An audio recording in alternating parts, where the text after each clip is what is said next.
की 12.5% भूखंडासाठी लोकनेते दिबा पाटील साहेबांनी जो त्याग, संघर्ष आणि समर्पण या ठिकाणी दिलेला आहे। अनेक हजारो लाखोच्या पटीमध्ये भूमिपुत्रांना, प्रकल्पग्रस्तांना न्याय देण्याची भूमिका दिबा पाटील साहेबांनी घेतलेली आहे।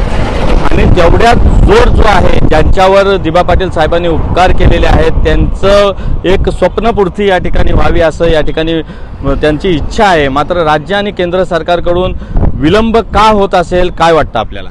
आपल्याला कल्पना आहे की इथला जो मुंबई, ठाणे, रायगड इथला आगरी कोळी कराडी भूमिपुत्र आहे, तो समजून घेण्यात महाराष्ट्रातल्या राजकीय नेत्यांना, देशातल्या राजकीय नेत्यांना उशीर होतोय। आपल्याला कल्पना आहे की ही विमानतळाची जागा आहे, ही 2500 वर्षापूर्वीची बौद्ध लेण्यांची जागा, आंतरराष्ट्रीय बंदराची जागा म्हणून प्रसिद्ध होती। मी स्वतः यासाठी ती लेणी वाचवण्यासाठी 29 दिवस आंदोलन केलं आणि जगाच्या जागतिक इतिहासाशी इतिहासकारांनी या भूमीला जोडलेलं आहे। आणि त्यानंतरच्या काळात आपल्याला माहिती आहे, छत्रपती शिवाजी महाराजांचं जे आरमार आहे किंवा त्याच्या अगोदरचं सम्राट अशोकाचा आरमार, या आरमारामध्ये इथल्या लोकांनी भाग घेतलेला आहे।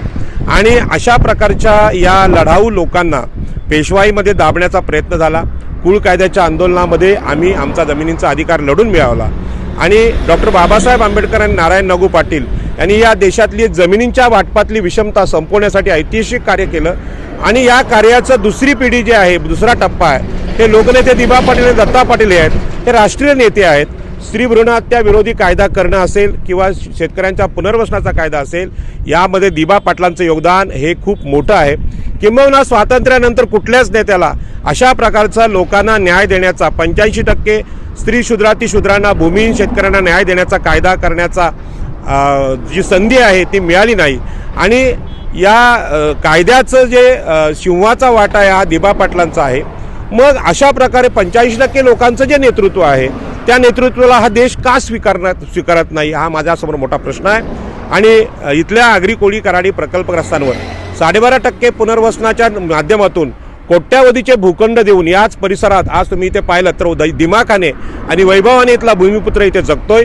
त्यांना दिबा पाटलांबद्दल प्रचंड कृतज्ञता आणि अभिमान आहे।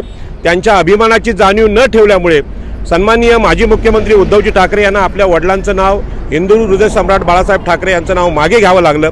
आता बाळासाहेब ठाकरेंनी इतका मोठा हिंदुत्ववादी नेता देशात पूर्ण कुठेही नाही। आणि त्या उद्धव ठाकरेंनी सन्मान जो केलेला आहे इथल्या प्रकल्पग्रस्तांचा, असा सन्मान माननीय पंतप्रधान नरेंद्र मोदी आणि देवेंद्र फडणवीस यांनी करावा, अशी माझी नम्र विनंती या दोन्ही राज्यकर्त्यांना आहे।